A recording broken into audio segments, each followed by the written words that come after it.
جزا کے دن کا مالک۔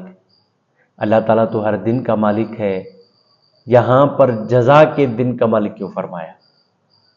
مالک کسے کہتے ہیں؟ مالک کی تعریف کیا ہے؟ اللہ تعالیٰ نے یہاں پر قیامت کے دن کا ذکر فرمایا، قیامت کے دن کا مالک ہونے کا ذکر فرمایا، اس کی وجہ کیا ہے؟ الحمدللہ رب العالمین والصلاة والسلام علی سید الانبیاء والمرسلین وعلی آلہ وصحبہ اجمعین، اما بعد، فاعوذ باللہ من الشیطان الرجیم، بسم اللہ الرحمن الرحیم۔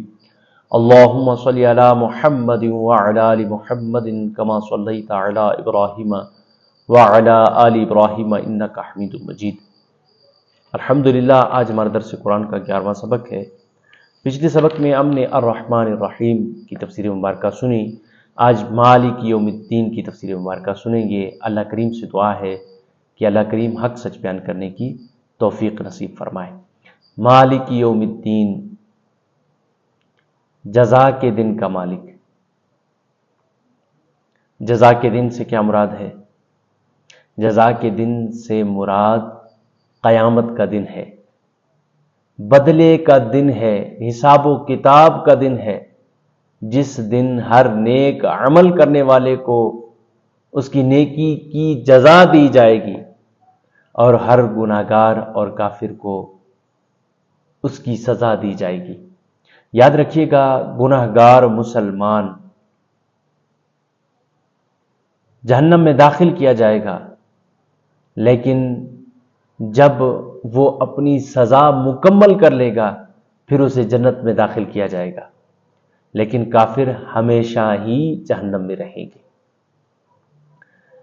مالک کا معنی کیا ہے؟ مالک کا معنی یہ ہے کہ مالک کی ملکیت میں جو چیز ہو، یعنی جس چیز کا وہ مالک ہے، اپنی مرضی سے اس میں تبدیلی کر سکے، یعنی تصرف کر سکے، اسے مالک کہا جاتا ہے۔ اللہ تعالیٰ نے اس آیت مبارکہ کے اندر روز جزا کے مالک کو بیان فرمایا کہ اللہ تعالیٰ روز جزا کا مالک ہے، یعنی قیامت کے دن کا مالک ہے۔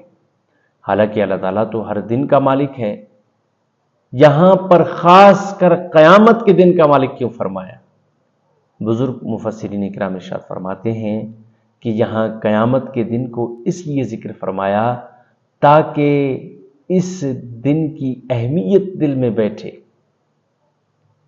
اللہ تعالیٰ ہے تو ہر چیز کا مالک، تمام دنوں کا مالک ہے، لیکن قیامت کے دن کا ذکر یہاں اس لیے فرمایا تاکہ بندہ مومن کے دل میں قیامت کے دن کی اہمیت بیٹھے کہ قیامت کا دن اہم ہے، وہ بدلے کا دن ہے، وہ حساب و کتاب کا دن ہے، اس دن حساب و کتاب ہونا ہے، وہ جزا کا دن ہے، وہ سزا کا دن ہے کہ نیک اعمال کرنے والوں کو اس کی جزا دی جائے گی، گناہ کرنے والے کو اس کی سزا دی جائے گی۔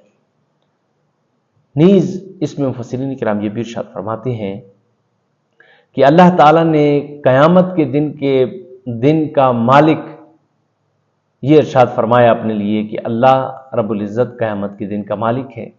آپ فرماتے ہیں اس کی دوسری وجہ آپ بیان فرماتے ہیں کہ اللہ کریم نے اس کو اس لیے فرمایا کہ قیامت والے دن اللہ تعالیٰ کی ملکیت کا ظہور زیادہ ہے۔ وہ کیسے؟ وہ اس طرح سے کہ دنیا کے اندر ہم دیکھیں تو اللہ تعالیٰ نے کئی لوگوں کو بادشاہت عطا فرمائی ہے، وہ بادشاہ ہیں، پوری سلطنتیں ان کی ملکیت ہیں، وہ اس کے بادشاہ ہیں، لیکن قیامت کا دن وہ دن ہے جس دن مالک ہوگا تو صرف فقط رب کی ذات مالک ہوگی، باقی جتنے لوگ بھی ہوں گے کسی کے پاس کوئی ملکیت نہیں ہوگی۔ اس دن ملکیت ہوگی تو صرف رب تعالیٰ کی ملکیت ہوگی، صرف رب تعالیٰ ہی مالک ہوں گے۔ ہر چیز کے مالک حقیقی معنوں میں تو رب تعالیٰ ہی ہیں، لیکن اللہ تعالیٰ کی عطا سے اللہ تعالیٰ نے کئی لوگوں کو بادشاہت عطا فرمائی ہے، وہ پوری سلطنت ان کی ملکیت میں ہے، حقیقی معنوں میں اللہ تعالیٰ ہی ان کا مالک ہے، لیکن ظاہری طور پر تو اللہ کریم نے ان کو ملکیت عطا فرمائی ہے۔ قیامت والے دن یہ ظاہری ملکیت بھی نہیں ہوگی، اس دن فقط رب کی ذات ہی مالک ہوگی، یعنی اللہ کی ملکیت کا ظہور زیادہ ہوگا۔ اس لیے اللہ تعالیٰ نے یہ ارشاد فرمایا مالک یوم الدین، کہ جزا کے دن کا مالک۔ اللہ تعالیٰ سے دعا ہے کہ اللہ کریم اس دن ہمارا شمار نیکوں میں فرمائے۔ اللہ تعالیٰ ہمیں نیکیاں کرنے کی توفیق عطا فرمائے کہ اس دن ہمیں نیکیوں کا بدلہ جنت کی صورت میں ملے، پڑوس مصطفیٰ صلی اللہ تعالی علیہ وسلم کی صورت میں ملے۔ اللہ کریم ہمیں نیکیاں کرنے کی توفیق نصیب فرمائے، گناہوں سے ہم سب کو بچنے کی توفیق نصیب فرمائے۔ آمین آمین آمین۔